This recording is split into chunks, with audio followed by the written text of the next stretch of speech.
Todd is NBC News political director, the moderator of Meet the Press, and host of MSNBC's MTP Daily. Busy week for you. Also, of course, in Las Vegas. Yeah. Getting back and forth. Well, one really interesting fact, and facts do matter, is what we have from our NBC News SurveyMonkey data now on how voters in different parties are reacting to the whole question of will you accept the results.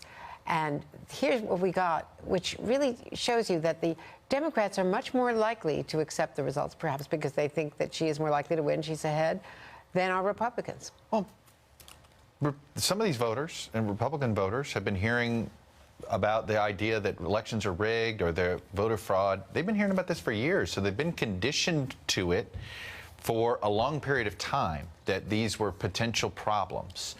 And you know, some of these movements in state legislatures clearly had political overtones, including the one in North Carolina where federal judges said it was clearly done for racially motivated attempts to do this. So this has been, you know, the seeds of this were planted for some time. Trump has taken it to a higher level with a bigger megaphone, so it doesn't surprise me at all. The concern is if we have nearly half of the Republican Party who don't believe in the result, well, how are they going to react on November 9th? How are they going to react on January 20th?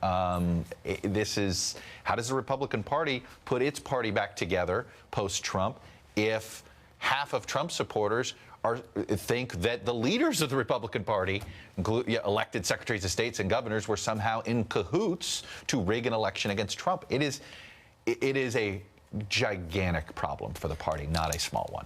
And the party has this problem, and the party could be in, you know, meltdown to a degree that we haven't seen, this Republican Party now being challenged. I had a counterintuitive response from one very prominent Democrat, very, very close to Hillary Clinton, someone who is likely to be in a future Clinton administration if she were to win. He was at the dinner, the Al Smith dinner last night, as I was there covering it as a press person. He was there as a guest. And he thinks that we are all being scammed or fooled, that Donald Trump, after this is over, is not going to be defiant, that the bottom line is the bottom line. He is a brand more than someone with a highly capitalized business. He is losing business, 30% of his bookings off of his hotels. And he's going to take a look at the bottom line and realize that he cannot be as negative and as against the grain as he is being. Okay, but you're separate. I've had these conversations with folks too, and everybody wants to read into Trump's mind, and everybody thinks Trump has always a larger strategy. One of the mistakes everybody needs to understand is Trump never has a larger strategy. He himself has said that. He enters every day not with a plan for the day, but he's going to react. That's number one. Number two, that may be true that Trump himself is a bottom line guy, but the movement is still there. His people are still there. That's a very good point. He may choose not. This person of yours may be absolutely right. I mean, look at the Virginia ad buy. The Virginia ad buy is an advertisement for his hotel. The Virginia ad buy is not about Donald Trump. It's about desperately reminding people that there's a Trump hotel in D.C. right now, you know, that apparently is struggling, and part of it has to do with what's the presidential campaign. But even if Trump pulls away and is magnanimous and all of those things in order to, in his mind, get back into the East Coast club of whatever that means to him, his people are still there. And somebody else will go and lead them on this and will feed this. Maybe it's Steve Bannon. Maybe it's somebody else. But they're still there, and they're still not going to believe the results. Now, let's talk about what happened last night. As I say, I was there as a reporter observing this. I've been to a lot of these as an observer, as a reporter. Over the years, you've seen John McCain and Mitt Romney and, you know, President Obama, all of whom are in the final weeks of a competitive race, and they're gracious to each other. This was so different. It so reflected the poisonous atmosphere, the toxic atmosphere of this campaign. Here's one particular moment. Hillary believes that it's vital to deceive the people by having one public policy and a totally different policy in private. That's okay. I don't know who they're angry at, Hillary, you're right. For example, here she is tonight in public pretending not to hate Catholics. And there was a lot of booing after that. We can't even convey the level of booing. Look, you know the drill. It's one of those roasts, self-deprecating. He was funny. There were a lot of funny lines. The first half of the speech, funny, and then the second half could have been a rough rally speech attacking Hillary Clinton. I'll just say that I didn't know you could lose the Al Smith dinner. I don't know any other way to put it. It's a gimme put. It's a gimme. It's the layup of the campaign. It is an excellent opportunity to rehumanize yourself if you've had a horrible last debate, or to humanize yourself if it's close. I mean, Mitt Romney and now. By the way, Hillary Clinton was pretty biting in her remarks too. This was not a soft roast. This was rough. Now, they were all under the guise of jokes. That was the mistake Trump made. He could have made some of those same little barbs at her, but if you put it within a joke, then it gets more accepted by the audience. His problem was he stopped telling a joke. Here was he stopped framing one it as a example joke. of Hillary Clinton speaking about Mike Bloomberg, who has, of course, endorsed her. Right. It is great also to see Mayor Bloomberg here.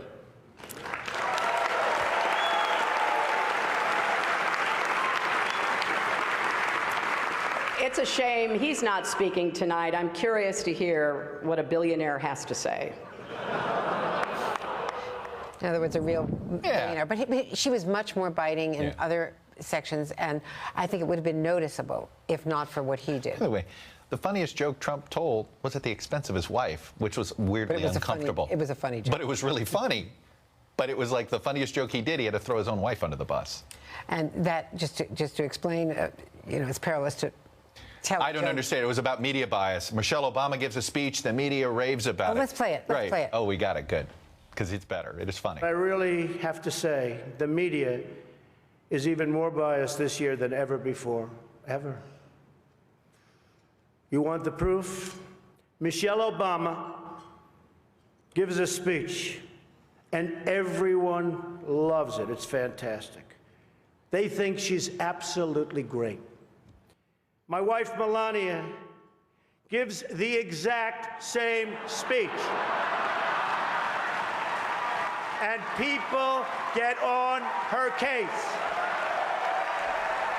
And I don't get it. See, if he'd left it there, but then he immediately went into how Hillary Clinton is corrupt, and that's not an audience.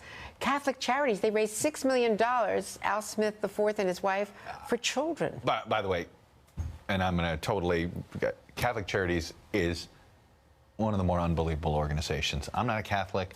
So this is not about a religious thing. It is an unbelievable what they have done. I can tell you this from my grandfather was in the war, and to this day, Catholic Charities is something that has been passed down in my Jewish household as one of the most important charities to support. That's how good they were to folks overseas. What they do all around the world is pretty impressive. And so here we are at this stage of the campaign. He had an opportunity at the debate, and by all accounts, went off the rails with the interruptions, with the nasty woman, wrong. I mean, it's an Alec Baldwin skit. You barely have to, have a screenwriter for. What are the opportunities now for Donald Trump to win this election? I think it's interesting what Katie was talking about, where he's traveling today. And I actually think, look at his travel schedule. How Trump lands this plane over the next 18 days is incredibly important to the future, his future, the future of the Republican Party, and a lot of Republicans down the ballot.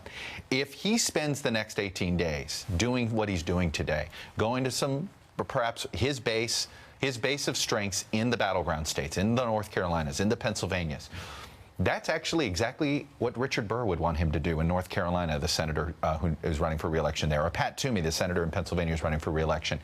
And if he stays within his message, parameters and doesn't make any unnecessary news, that is something that maybe Republican Senate candidates can survive with. He can fire up his base while not alienating the voters that are wobbling on him. The question is, though, that is what a Bob Dole would be doing, under this circumstance in '96. Does Trump have that in him? I don't know.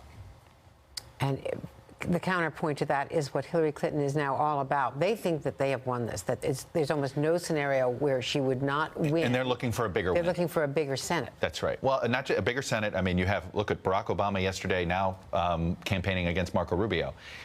He's going to be doing now some Senate campaigning that they didn't expect that he would have time for. So you're right. They're looking for a large victory for another reason. It goes back to the first point. They're looking for a bigger victory so that the rigging isn't something that mainstream Republicans have to placate. Right? The biggest fear here is like the whole birtherism thing that happened when you had mainstream Republicans essentially coddling that voice in the party for too long, but they felt if it's so wide, the victory is the thinking on the Clinton side, then it keeps that vote rigging conversation buried. But if it's, you know, relatively competitive, it may not be able to be put back into the bottle so easily. Chuck Todd, as always, a great pleasure. Thank you. Good to Thank you. see you. And be sure, of course, to tune into MTV Daily every weekday, 5 o'clock Eastern, right here on MSNBC. And if it's Sunday, it's Meet the Press, moderated by Chuck Todd.